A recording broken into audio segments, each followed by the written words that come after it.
that camera do this with it a little bit. Make it level. That's good, that's good, that's good.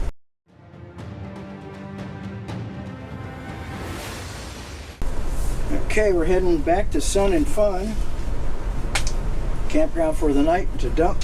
And then off we go to other places. Down the road we go. Let's get out of the fairgrounds and get up on I-4 East. Here we go. Watch that toad for a while, will you? Whichever is easiest for you and least stressful to get up on board and do it. I'm just going to go out to the right. I'm going to go out and, yeah, take it easy. That's what I'm saying. Oh, you got the fence clear. Oh yeah. I didn't have to swing out that much.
This is on the campus of Sun and Fun in Lakeland, Florida. It's a really cool museum, Aerospace Discovery. They also have some outside displays. We're going to go check those out. Apparently somebody turned this into a boat, and then when it didn't work anymore, they donated it here. But it used to be an airplane body, and if you can tell it's got a boat hull on it, grafted on the bottom of it. It's pretty funny. An F-14D Tomcat. This is Sun and Fun in Lakeland, Florida. We were camped here last week for the RV thing. Now we're here for the night, so we get a chance to take a look at the museum. They donate a lot of the money from this to kids in school around here. That's a model, Shirley. Some master sergeant built that. Yeah. It's not a flyable model, but it's, you know, pretty slick though. Look at this thing here. Quickie Q1.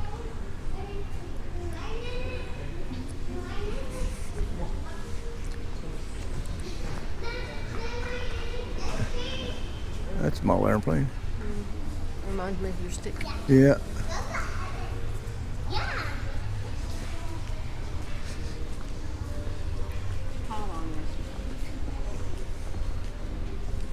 All right. Oh, a long time ago. Yeah. The Whitman W8 Tailwind. His greatest closed course pylon air race pylon. Huh. So like Reno air races. Those are pylon races. This is nothing more than a model airplane in big scale, in full scale. Because look at the. There's Monaco. Well, it's cloth and then dope. The dope shrinks it and paint it on there. But the wood, and it's a model airplane. The model airplanes nowadays have more high-tech stuff in them than this does. But this, I don't know if I'd want to fly that. The way the model airplanes fly. Pretty slick though. Look where the exhaust pipe is. Poor guy's in there with a wood steering wheel, an exhaust pipe like almost blowing past his face. This is a neat little museum. It's well worth coming to. There you go. Howard Hughes' office desk. Oh wow. Huh, that's pretty neat. How cool is that? Well, of course, and then there's the Spruce Goose in scale model.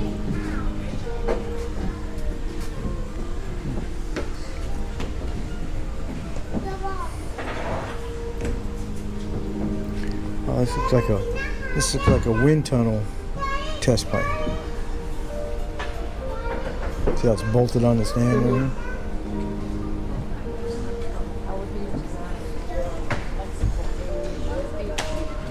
Huh? No ma'am, no ma'am, no ma'am. Flexible ammunition feed chute. He designed that. Oh, okay. Which is still used today. Using a Gatling gun.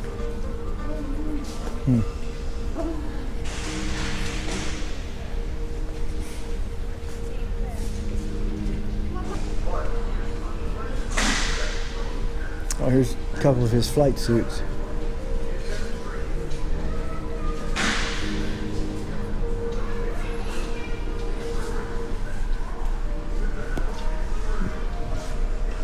Some of his trophies.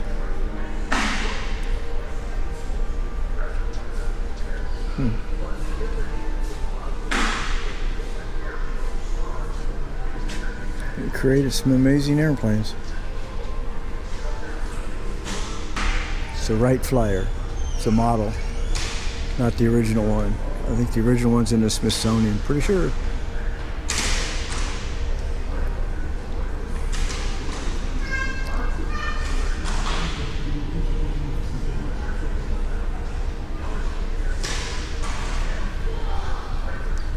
They got a NOAA display, and while we were here they took off and landed a couple times in their P3s, because now they're flying P3s, which is what I used to work on when I was in the Navy the last time. I could hear the engines running and knew exactly what was going to take off where I ever saw it. Looks like they've done some modifications to it, because we never had a radome like that on the bottom.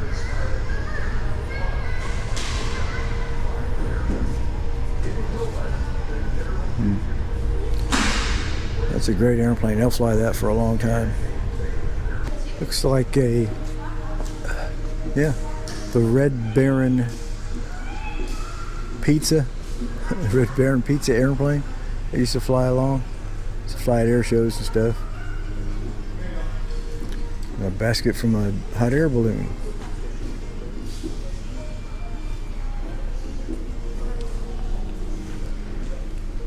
Shirley, get you?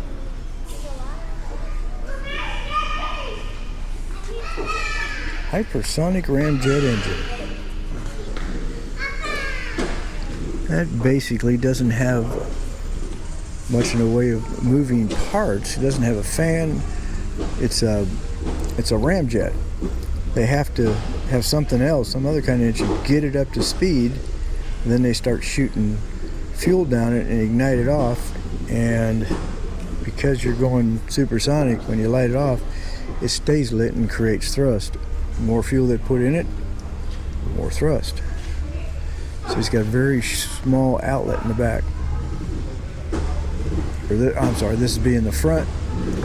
That's where the air would go down it.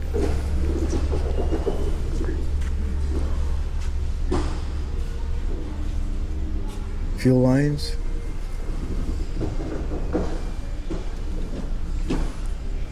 Where the hot air and the blast would come out the back. That's what creates your thrust.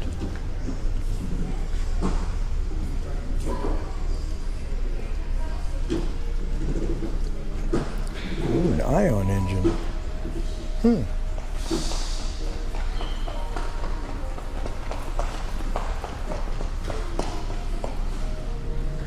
I guess that's what this is right here.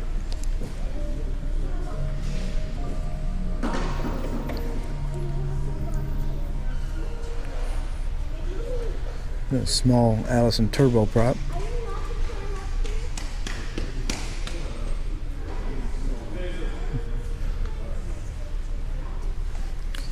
compressor section.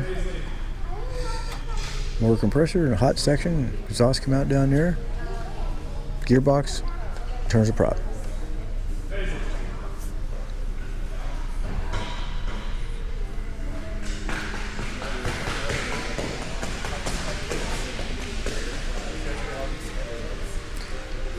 TF34, which is, it's kind of like a civilian engine that's been converted. It's what's called a fan engine. If you notice, the front is a huge fan, which is part of the compressor, but it also creates thrust down the side of the engine. Not a lot of thrust, but it basically blows air. It's called bypass air. Comes down the side of the engine. In the nacelle, there'll be a nacelle over here bolted to this, and it helps keep the engine cool, but also creates a little bit of thrust out the back. And this is your compressor section. It compresses the air tighter down into the combustion chambers. It's a fuel nozzle, and then comes through the turbine section. That's the turbine up in there. If you can see the vanes, the heat and fire goes through those, which spins the compressor, which is what keeps everything running, and then thrust out the back. But not a whole lot of thrust. It's not like a big jet engine that's got, you know, turbo, afterburners and stuff. They don't have afterburners. It's made to fly smaller type airplanes. Here you go, like that at the Warthog and the S3 Viking. They had two engines. If you can see, if it's close enough, this part right here, this nacelle that's out over it, is what covers this here, this part.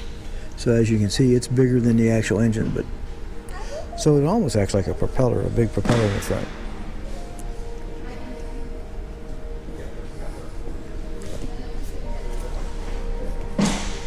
Ooh, this is an old engine.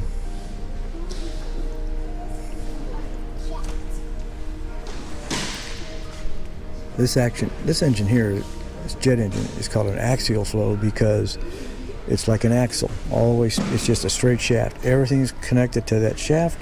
Everything turns from the turbine in the back. It turns everything up front. This is a different style. The early versions of jet engines were centrifugal flow, to where you had a centrifugal compressor in here. The air went in here. Now the turbine still turned this, but the air went in here, and then the air was compressed and piped through combustion chambers. And this is where the fuel would be introduced, and then the hot section would come down here and hit the turbine. Fire out the back. So all your thrust would come out the back. But it's a centrifugal because the air came from all around it, not down the throat.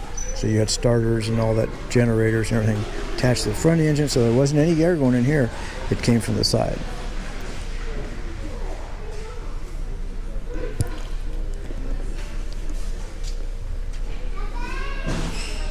That is one great big engine.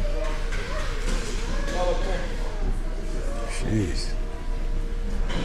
Look at that one there.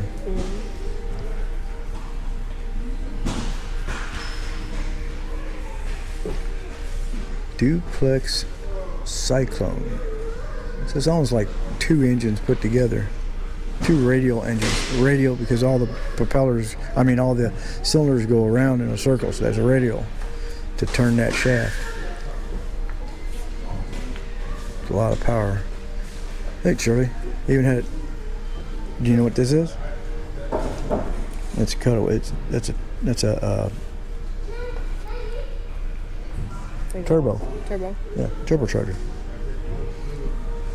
See, your exhaust would come out, spin it, and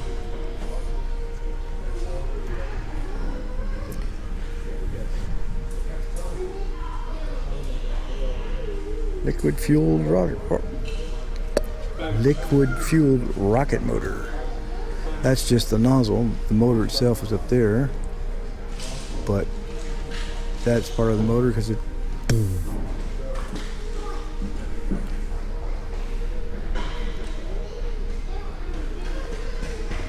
It's not an axial flow engine, because remember, the air doesn't come in from the front that much. This is solid, so the air comes in. It's a centrifugal flow because it comes in from the sides. And this is the turbine. I mean, not turbine. This is the compressor here, and you can see how it compresses it into the chambers, goes into the hot box, gets lit off, turns the turbine, fuel it, and thrust out the back. Pretty cool. Look at this cutaway.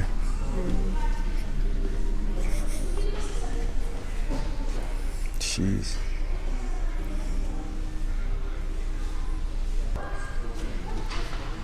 It's a Pratt & Whitney Wasp. Oh, it actually, push the button and actually make it work. Well, that's pretty slick. Look at the prop shaft turning.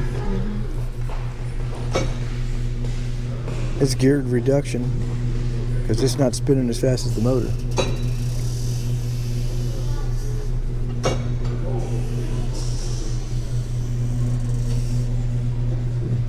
Yeah, you let go. That's pretty cool.